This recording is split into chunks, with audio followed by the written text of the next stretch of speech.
I'll never forget the morning I walked out to feed my cattle and found a gleaming Bentley sprawled across my barn door like it owned the place. The chrome still smelled like fresh wax, the tires barely had dust on them, and there it was blocking the only way I could get my tractor out. And of course it belonged to none other than Karen, the self-appointed queen of our HOA. She leaned against her shiny toy sunglasses on, smirking as if daring me to say something. See, Karen has a special talent for turning ordinary mornings into full-blown battles. But that day, she didn't just park a car, she parked a declaration of war. And I wasn't about to let some overpriced hunk of metal decide whether my farm lived or died. Before we dive in, drop a comment with where you're watching from and what time it is there. You've probably guessed by now, I'm not the kind of guy who fits neatly into the HOA's glossy brochure version of community living. My name's Tom, and I've spent most of my 52 years working this patch of land. It's not just dirt and timber to me, it's heritage. My father built the barn with his own 2 hands. My grandfather taught me to mend fences and rotate crops long before I learned how to drive a truck. Around here, neighbors used to wave at each other from tractors, not report each other for unsightly barns or livestock noise violations. But that was before the HOA showed up. They started creeping in a few years back, when suburban families lured by cheaper property taxes decided country living was charming. They came in with their granite countertops, pristine lawns, and endless rules. And leading the charge was Karen, the woman who thought a clipboard gave her the same authority as a sheriff's badge. Karen wasn't just any HOA president. She was the kind of person who printed out bylaws for fun, highlighted them, and then marched door to door to enforce them like gospel. The first time she showed up at my place, she wrinkled her nose at the sight of my barn, as though weathered wood was contagious. "This structure is unsightly," she said in a tone usually reserved for finding a rat in your kitchen. "It doesn't meet our community aesthetic standards." I laughed, out loud, because this unsightly structure had stood longer than any house in our cul-de-sac. It had weathered storms, droughts, and even a small tornado. Meanwhile, Karen's idea of heritage was probably a designer handbag passed down from last season. From that moment on, it was war. The complaints started small. She said my rooster crowed too early and disrupted her meditation routine. I told her the rooster didn't own a watch. Next, she complained about hay bales stacked too close to the property line. Then, it was the smell of manure, the sound of tractors, even the dust that lingered after harvest. One time, she had the nerve to march into my yard during hay season and demand I tarp the bales because they were an eyesore from the road. I asked her if she also wanted me to put curtains on my cows. She didn't laugh. Karen doesn't laugh unless it's at someone else's expense. And the HOA board, they bent to her every whim. Most of them were her friends anyway. Other transplants who thought living next to a working farm was picturesque until they realized real farming involves dirt, smells, and noise. Still, I tried to keep the peace. I patched fences, kept my dogs on my land, even stopped blasting Johnny Cash at full volume on Saturday mornings. But nothing was ever enough. Karen had it in her head that my barn, my tractors, my entire way of life was a nuisance to her perfect community. Now, let me paint you a picture of our land. My property stretches wide, dotted with oaks and maples, with the barn sitting right at the center like a heartbeat. Every day starts the same. I get the tractor out, haul hay, feed the cattle, and make sure everything runs smooth. That barn door is the lifeline. If it doesn't open, the whole farm grinds to a halt. And that's exactly what Karen wanted. See, I'd heard her little comments at board meetings.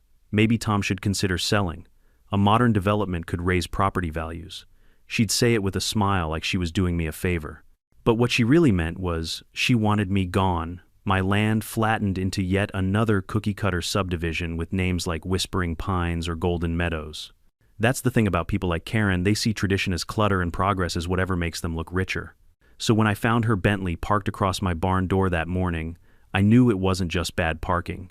It was a message, a test, a declaration that her HOA rules were bigger than my way of life. And the way she stood there, sipping her iced latte like it was just another morning, oh, she knew exactly what she was doing. But what she didn't know, what she could never understand, was that out here, when you block a barn door, you're not just blocking wood and hinges, you're blocking survival. I remember staring at that car, the sun glinting off its spotless paint, and thinking, this is it. This is where Karen crossed the line. My cattle didn't care about HOA rules, they cared about food. My tractor didn't care about bylaws. It cared about doing its job. And me. Well, I wasn't about to bow down to a woman who thought she could bully a farm with leather seats and chrome wheels. Karen thought she was clever. She thought she could use her wealth, her friends on the board, and her shiny Bentley as weapons. But she forgot one thing: on a farm, the strongest weapon isn't money, it's horsepower. And I was about to remind her of that the hard way. By the time I reached the barn door that morning, Karen was already waiting, perched on the hood of her Bentley like it was a throne. She wore oversized sunglasses that covered half her face, a wide-brimmed hat that looked straight out of a fashion magazine, and a smug grin that told me this wasn't an accident. "Well, good morning, Farmer Tom," she called, her voice dripping with fake sweetness. "Hope you don't mind. I needed a place to park my new baby while the landscapers finish my driveway." I stared at her, then at the gleaming hunk of machinery blocking the barn doors. The Bentley still had dealer tags dangling from the rearview mirror. "Karen," I said slowly, "this isn't a parking spot. This is my barn. I need to get the tractor out now." She tilted her head, feigning innocence. "Oh, I'm sure you can wait a few hours. Your, what do you call it, tractor. Can it take a break?" She giggled as if farm work were just some cute hobby like knitting scarves or growing lavender in mason jars. That laugh lit a fire in my gut. "My tractor doesn't take breaks, Karen. My cattle need feeding, my hay needs moving. That's how this place runs." She waved a manicured hand, dismissing my words like they were smoke. "Honestly, Tom, your whole operation is so outdated. Do you really expect the neighborhood to tolerate all this dirt and noise forever? Maybe this is a sign you should modernize." There it was, the dagger hidden in the smile. Karen never did anything without an angle. Parking her Bentley here wasn't just about convenience, it was about control. She wanted me humiliated, powerless, forced to watch my land grind to a halt because she said so. "Move the car," I said firmly, my voice low. She smirked, sliding off the hood. "And if I don't—" I stepped closer, my boots crunching on the gravel. For a moment we stood eye to eye, her perfume sharp and out of place against the scent of hay and manure. "Then you'll regret it." Her grin widened, but there was a flicker of uncertainty behind those sunglasses. "Are you threatening me?" "No," I said. "I'm promising you." She huffed and pulled out her phone. "You know, Tom, I could report you right now. Intimidation, harassment, violation of HOA conduct policy. You're already on thin ice after last month's rooster incident." I almost laughed. The rooster incident was nothing more than her whining that my rooster crowed at dawn, which is exactly what roosters are born to do. But she loved twisting ordinary life into violations. I could feel my blood pressure climbing, but deep down I knew losing my temper in that moment would play right into her hands. HOA disputes were Karen's battlefield, and she thrived on paperwork fines and endless complaints. If I pushed too hard, the board would side with her in a heartbeat. Still staring at that Bentley blocking my barn, I realized I couldn't win this fight on paper. I had to win it in the dirt on my terms. "Fine," I muttered, turning toward the house. "Enjoy your temporary parking spot." Her laughter followed me like nails on a chalkboard. That's what I thought. But as I walked away, something clicked in my mind. Karen thought she'd beaten me, thought she could flaunt her wealth and connections and make me bow. She didn't realize she'd just handed me the perfect excuse to fight back. You see, when you grow up on a farm, you learn a few things about problem solving. Some problems need patience, some need tools, and some need raw horsepower. That Bentley was big, shiny, and expensive. But it wasn't built for barns. It wasn't built for mud, hay, and steel. My tractor, on the other hand, that was built for crushing obstacles. The more I thought about it, the more the idea grew roots. I could almost hear my father's voice. "Son, when someone blocks your barn, you don't ask for permission. You plow right through." And suddenly, I knew exactly what I was going to do. But before I tell you my plan, let me explain why this wasn't just about convenience. Blocking that barn wasn't a prank. It wasn't a neighborly spat. It was sabotage. If I couldn't get my tractor out, I couldn't haul hay to the cattle. I couldn't maintain the fields. Everything would snowball into a mess within hours. That car was choking my farm at the throat. Karen knew that. She wanted that. By noon, word had spread across the neighborhood. A couple of curious neighbors lingered near the fence, whispering and pointing. I caught snippets: Karen's car, Tom's barn. He's furious. That's how it always was. She played the role of queen bee, and the rest of the hive buzzed around her, eager for gossip. I fed the chickens, stacked some wood, tried to go about my chores, but my eyes kept drifting back to that silver Bentley, shimmering like a taunt in the summer Sunday. Every squeak of its leather seats as she adjusted, every jingle of her bracelets as she scrolled through her phone, it all drilled into me. Around mid-afternoon, I'd had enough. I walked over again, trying one last time. "Karen," I said, keeping my voice calm, "this is your last chance. Move the car, and we can put this behind us." She looked up from her phone, unimpressed. You're cute when you think you have authority. I'll move it when I'm good and ready. In the meantime, maybe you can find a hobby that doesn't involve heavy machinery.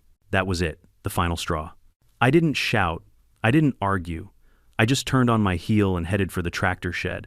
Because sometimes the best answer isn't words, it's action. And the rumble of a John Deere engine speaks louder than any HOA bylaw. The tractor shed wasn't far from the barn, but by the time I reached it, my pulse had slowed just enough for reason to sneak back in. My father always told me, Tom, anger's like a fire in dry hay. It'll burn fast, but it'll take everything with it if you're not careful. And for a moment, I hesitated. Running that Bentley into the ground would feel good, sure, but it might also drag me into a mess I couldn't easily climb out of. So I decided to give diplomacy one last shot. I walked back to the barn, wiped the sweat off my brow, and pulled out my phone. Karen was still lounging against her Bentley, scrolling, probably posting pictures of her new toy on social media. Karen, I said as evenly as I could manage, I'm calling the sheriff. This isn't just inconvenient, it's obstruction. You're interfering with my work. She didn't even look up. Go ahead. Sheriff's department knows me very well. My husband donates to their annual gala. She flashed me that grin again, the one that made me want to grind my teeth down to stumps. I dialed anyway. The deputy on duty, a young guy named Miller, answered. I explained the situation. There was a pause, then a careful cough. Well, Mr. Harris, he said, technically it's private property, and HOA disputes usually fall under civil issues. Unless she's trespassing or causing direct harm, there's not much we can do. I could practically hear the shrug through the phone. Miller wasn't a bad guy, but he wasn't about to wade into Karen's swamp of HOA bylaws. They always managed to muddy the water just enough to keep law enforcement hesitant. Fine, I muttered, hanging up. Karen lowered her sunglasses, her eyes glinting with victory. Told you, you're just wasting your time. You should really read the community handbook sometime. I clenched my fists but forced myself to stay calm. All right, then I'll bring this to the HOA board. That night I did just that. I attended their meeting held in the community clubhouse with its air-conditioned comfort and rows of bottled sparkling water. The board members sat in a neat little row clipboards, ready as if we were in court instead of a neighborhood gathering. Karen naturally presided at the center seat like a queen on her throne. I presented my case. I explained how her car had blocked my barn door for nearly a full day, preventing me from doing my work. I emphasized that the barn was functional, not decorative, that this wasn't about aesthetics but survival. Karen interrupted before I could finish. Tom, you're exaggerating.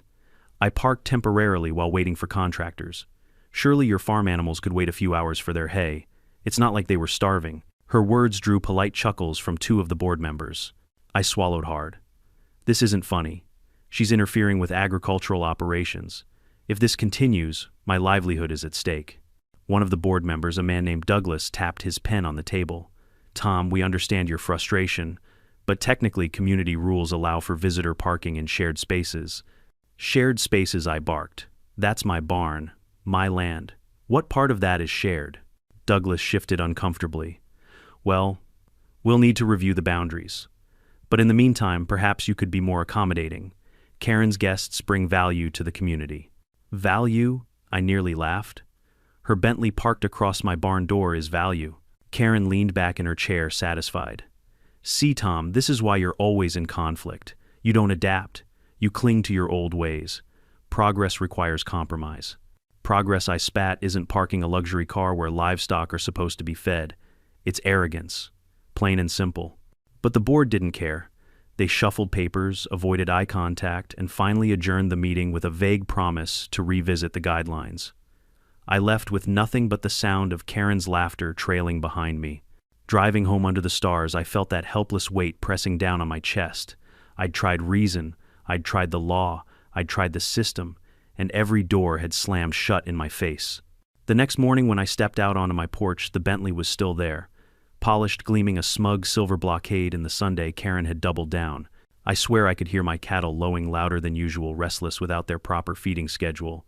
The sight of them pacing near the fence hammered home what I already knew: this wasn't about me anymore. This was about them, my responsibility. That day, I tried one last olive branch. I walked up to Karen, hands raised. Karen, listen, I don't want this to escalate. Just move your car. I'll even help you find a safe spot until your driveway's done. We can put this behind us.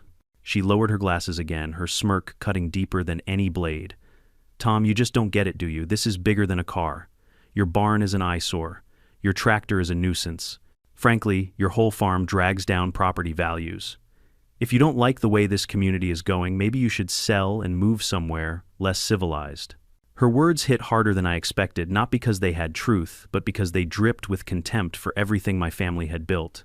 It wasn't just about hay, manure, or barn doors. To her, my entire life's work was disposable, and that's when the last ember of patience burned out. I didn't shout. I didn't argue. I just turned and walked toward the shed, each step heavier than the last. Karen's laughter rang behind me, shrill and triumphant. "That's right, Tom, run along to your toys. You'll learn eventually who's really in charge around here." But she had no idea what kind of toy I was about to unleash. Because when diplomacy fails, there's only one language left to speak, and my tractor was fluent.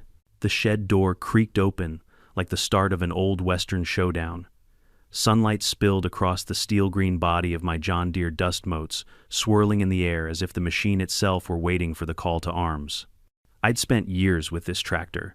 It had pulled plows through stubborn clay, dragged hay wagons, stacked higher than the roofline, and yanked fence posts out of the ground when storms tore them down.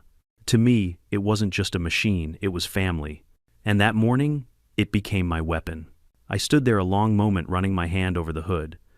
The metal was warm from yesterday's work, still carrying the smell of oil and earth. In my head, I heard my father's gravelly voice. "On a farm, problems are solved with steel sweat and horsepower. Never forget that, son." And I hadn't. I climbed into the seat, adjusting the worn cushion until it fit just right. The key slid into the ignition with a satisfying click. When the engine roared to life, the sound rolled across the fields like thunder. Chickens scattered, a few cows turned their heads, and I swear even the oak trees seemed to tremble. Karen still perched near her. Bentley flinched. She pulled her sunglasses down, squinting toward the shed, her smug smile faltering. For the first time all day, she looked uncertain. I eased the tractor out into the open, the ground vibrating beneath its massive tires. The neighbors who had gathered along the fence gasped, phones whipping into the air like prairie dogs, spotting danger. The word had clearly spread. Everyone wanted front row seats to see whether Tom the farmer would really do it. And I wanted them to see. Because this wasn't just revenge. It was theater. It was a reminder to every single person hiding behind HOA bylaws that some of us still played by older, stronger rules. I parked the tractor in the yard and cut the engine. Not yet. I wasn't going to smash first and think later. I needed to prepare. I grabbed my toolbox, checked the hydraulic lines, tightened the bolts on the front loader. If I was going to make a statement, I wasn't going to risk my John Deere on Karen's vanity project. My tractor deserved respect even in battle. As I worked, flashes of memory flooded back, days when my father and I hauled logs after a storm, the time we pulled a neighbor's truck out of a ditch, even the nights we sat on the hood drinking iced tea under the stars. That tractor had been my constant, my partner. And now it was about to teach Karen a lesson she'd never forget. By late afternoon, the tension was thicker than the humid air. A half-dozen neighbors leaned on the fence line, whispering nervously. Some were rooting for me, others probably couldn't wait to run back to the HOA with stories. But no one was leaving. Karen strutted toward me, hands on her hips, voice shrill. "Tom, you're not seriously thinking of touching my Bentley, are you? That's a $200,000 vehicle. You so much as scratch it and I'll have lawyers on you before sundown." I leaned against the tractor, calm as a preacher on Sunday. "Then move it." Her jaw tightened. "No," the crowd murmured. Karen wasn't just playing chicken, she was daring me to act, betting I wouldn't have the guts. But she didn't know how far she'd pushed me. I wiped my hands on a rag, climbed back into the cab, and fired up the engine again. The roar silenced the yard. The neighbors stopped whispering. Even the birds in the trees seemed to hold their breath. Karen's face went pale behind her makeup. She took a step back, clutching her phone like it was a shield. Slowly, I lowered the front loader, the hydraulics hissing like a beast waking from slumber. The edge of the bucket gleamed in the setting sun, sharp and unforgiving. "Tom, don't you dare," Karen shrieked, her voice cracking for the first time. I didn't answer. Words had failed me too many times already. Instead, I inched forward the tractor, rolling steady, deliberate, like a freight train that had found its track. Every bump of the tire echoed through the ground. Each foot closer drained the color from Karen's face. The Bentley sat there smug and silent, its polished chrome, daring me to cross the line. It wasn't just a car anymore, it was the embodiment of every insult, every fine, every meeting where the board had laughed in my face. And I was done laughing. I stopped just a few feet from the bumper, the bucket poised above like a guillotine waiting to fall. Karen screamed something incoherent, waving her arms, but her voice was lost in the rumble of the engine. I killed the engine again, letting silence rush back into the yard. The tension was unbearable, like the world itself was waiting for me to make the call. And in that silence, I turned to the neighbors. "You all see this," I shouted. "This is what happens when people think rules matter more than land, more than work, more than respect. She's blocked my barn all day. My cattle go hungry while she poses with her car, and the board backs her up. Well, I've had enough." A few neighbors nodded. One even clapped softly before catching himself. I started the tractor again. The crowd jumped. Karen shrieked. But I didn't move forward, not yet, because the moment of destruction deserved to be savored. This wasn't just revenge anymore. It was justice written in steel and rubber. And tomorrow the whole neighborhood would know, "You don't block a barn door in my town. Not unless you're ready to pay the price." The moment I pressed my boot to the clutch and eased the tractor forward, the crowd went dead silent. You could hear nothing but the steady growl of the John Deere engine and the faint buzzing of cicadas in the trees. The front loader bucket hovered like a steel predator, lowering inch by inch until it lined up perfectly with the hood of Karen's Bentley. Karen's scream ripped across the yard. "Stop, you'll destroy it. It'll sue you for everything you own." But I wasn't listening anymore. My world narrowed to the rhythm of the engine, the vibration under my hands, and the gleam of chrome just begging to be humbled. The first contact came with a crunch that reverberated through the metal of the tractor. The Bentley's hood buckled like a soda can under a boot. The polished silver crumpled in on itself, the emblem snapping clean off and clattering to the dirt. Gasps erupted from the fence line, half in horror, half in delight. Karen staggered backward, clutching her head like she was watching a child being hurt.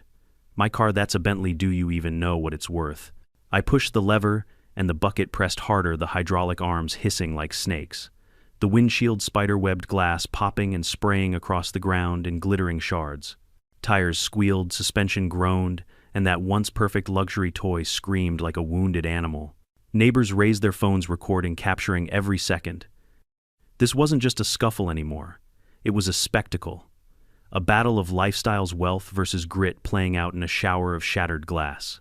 I inched forward, the tractor's massive tires climbing the side panel. The Bentley sank into the earth under the weight, its alarm wailing as if crying for mercy. The shrill siren echoed off the trees, blending with the crowd's stunned laughter. Karen lunged forward, trying to wave her arms in front of me. "You're insane, Tom. You'll go to jail for this." The tractor's shadow swallowed her whole. For a moment she looked so small, her manicured hands flapping helplessly against the roar of the engine. I locked eyes with her through the cab glass and said nothing. That silence hit harder than any words. Then I drove on. The Bentley flattened beneath the weight, the roof caving in with a thunderous crack. Leather seats tore, airbags burst with white puffs that floated like surrender flags. I backed up slightly, then rolled forward again, grinding what remained of the frame into twisted, smoking ruin. The smell of burnt rubber and scorched paint filled the air, sharp and metallic, mingling with the earthy scent of hay from the barn.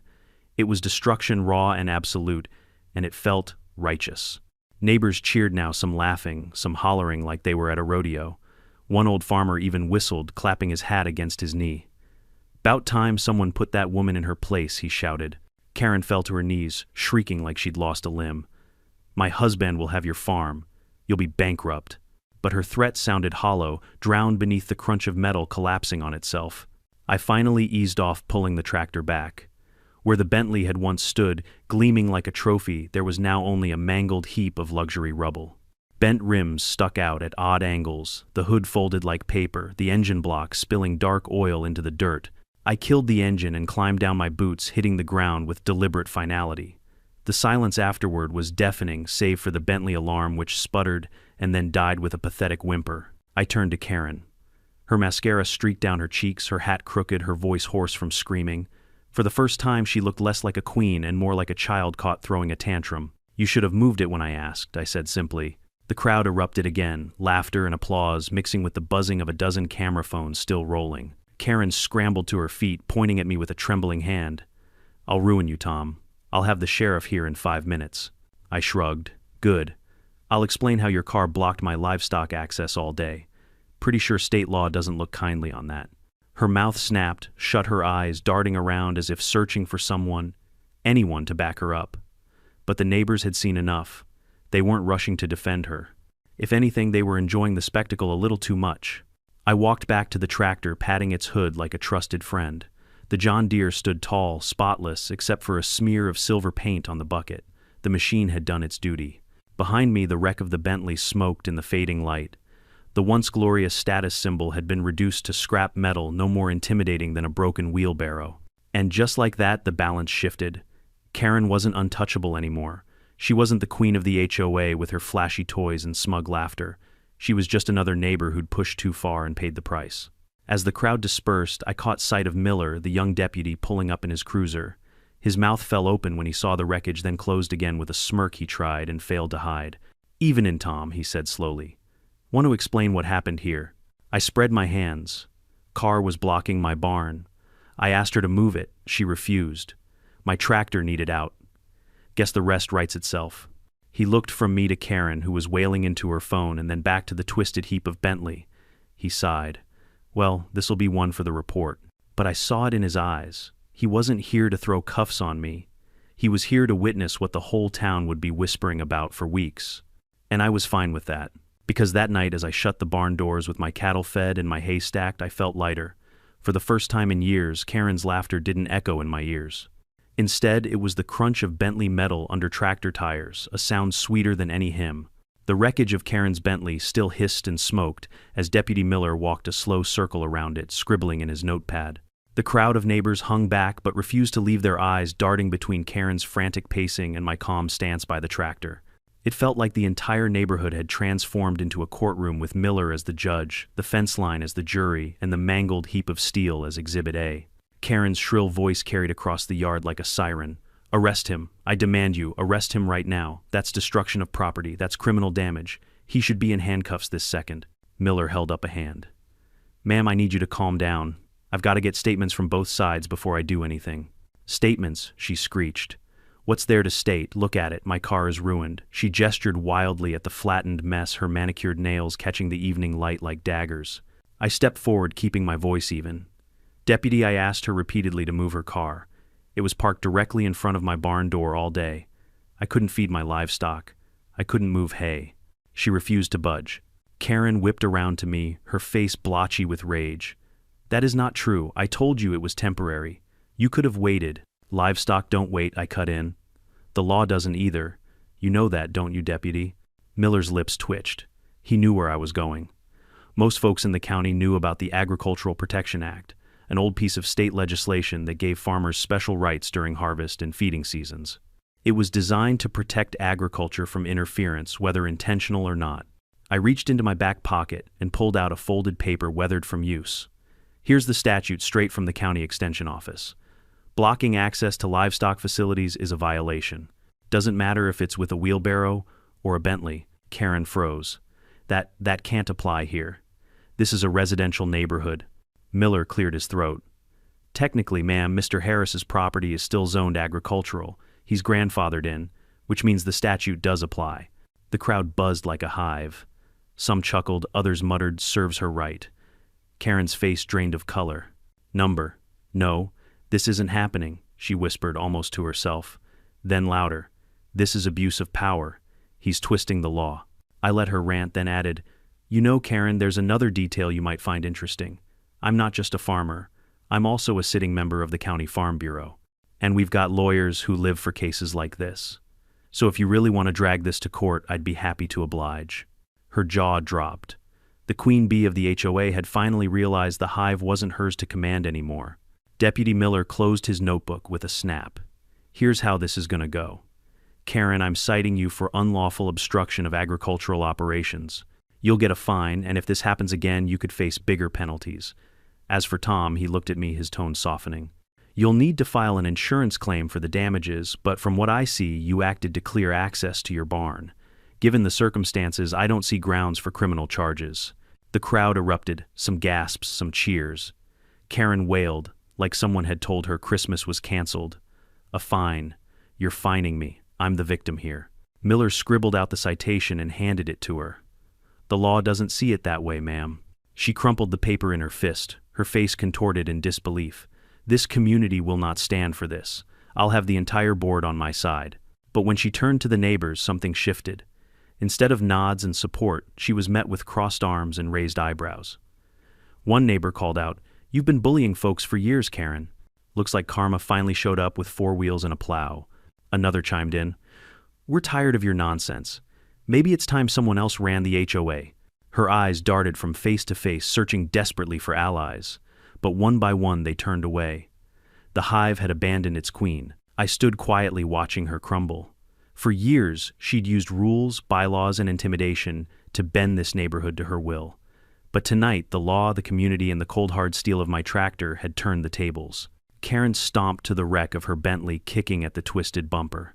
You'll regret this, Tom, she spat, though her voice shook. I swear you'll regret this. I tipped my hat. Maybe. But at least my cattle are fed. The crowd laughed. Not cruelly, but with the relief of people who'd finally seen the tyrant unmasked. Phones slipped into pockets, neighbors began drifting back to their homes, and the evening air grew calm again. Miller gave me a nod. Take care, Tom. I'll file the report. But between you and me, I think this neighborhood just witnessed more justice than a courtroom could ever hand out. When his cruiser pulled away, the last of the sunlight painted the wreckage in gold. Karen slumped on the curb beside it, a fallen monarch beside the ruins of her throne. And me, I walked back to my porch, poured a glass of sweet tea, and let out the longest breath I'd been holding in years. But I knew this wasn't the end. People like Karen don't vanish quietly. They plot, they fume, they wait for another chance to strike. What she didn't know was that I'd been waiting too. And if she ever tried to come at me again, I had more than just a tractor on my side. I had the law, the neighbors, and a lifetime of stubbornness she could never bulldoze. For now, though, the silence was victory enough. The night after the Bentley incident was the quietest this farm had felt in years. The crickets chirped the cattle, settled into their stalls with full bellies, and the barn doors stood wide open, unobstructed, and free. For once, I didn't feel the weight of Karen's shadow hanging over the property. I sat on my porch, rocking in the old chair my grandfather built, watching the stars prick through the velvet sky. The faint outline of the tractor glimmered in the moonlight, its green body streaked with silver paint from Karen's once pristine car. Most folks would have called that a blemish. To me, it was a badge of honor. By morning, word had spread beyond the neighborhood. Folks at the feed store slapped me on the back, laughing as they asked, "So Tom, how's the Bentley holding up under the John Deere?" I'd shrug, sip my coffee, and let them draw their own conclusions. But not everyone found it funny. The HOA board called an emergency meeting within days, desperate to control the fallout. Karen showed up pale and frazzled, still clutching her citation like it was Exhibit A in some grand conspiracy against her. She demanded my expulsion from the neighborhood, insisted that I pay damages, even threatened lawsuits. But here's the thing, her influence had evaporated. Neighbors who once tiptoed around her now spoke up. A mother complained about Karen fining her son for riding his dirt bike on their own property. An older couple recounted how Karen had tried to ban their flagpole because it clashed with community aesthetics. One by one, voices rose, telling stories of her arrogance and overreach. It was like dominoes falling. By the end of the meeting, the board voted to remove Karen as president. Just like that, the queen lost her crown. She stormed out, muttering about lawyers and appeals, but it was clear her reign was over. I didn't celebrate. Truth be told, I almost felt sorry for her. Almost. Because what Karen never understood was that power rooted in fear never lasts. The minute people stop being afraid, the empire crumbles. Life on the farm returned to normal after that. The cattle were fed, the hay stacked, and the tractors rolled without interference. Sure, the HOA still tried to toss little rules my way, paint the fence, trim the hedges, but without Karen breathing down their necks, it all felt toothless. The wreck of the Bentley was towed off, eventually leaving behind a patch of scarred earth in front of the barn. I didn't bother reseeding it. I liked seeing it there, a reminder of the day a symbol of arrogance met a machine built for work. Every time I walked past that spot, I smiled.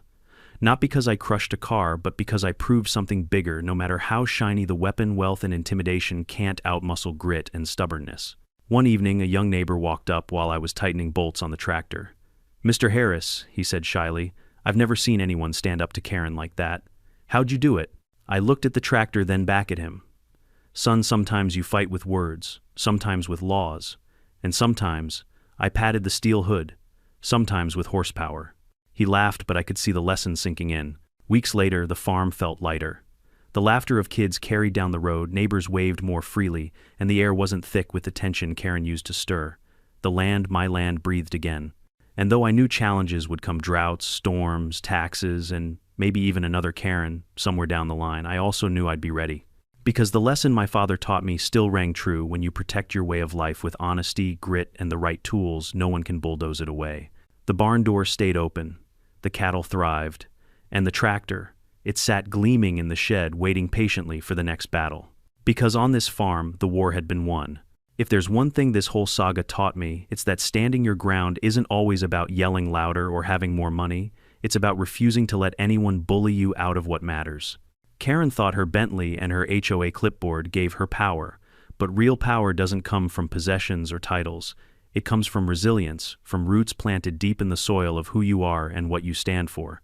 Life will always throw people like Karen in your path, the kind who think control is a right and intimidation is a strategy. But you can't let their noise dictate your purpose. Whether it's your land, your job, or your family, you've got to protect it with everything you have, even if that means getting creative with the tools at your disposal. For me, it was a tractor.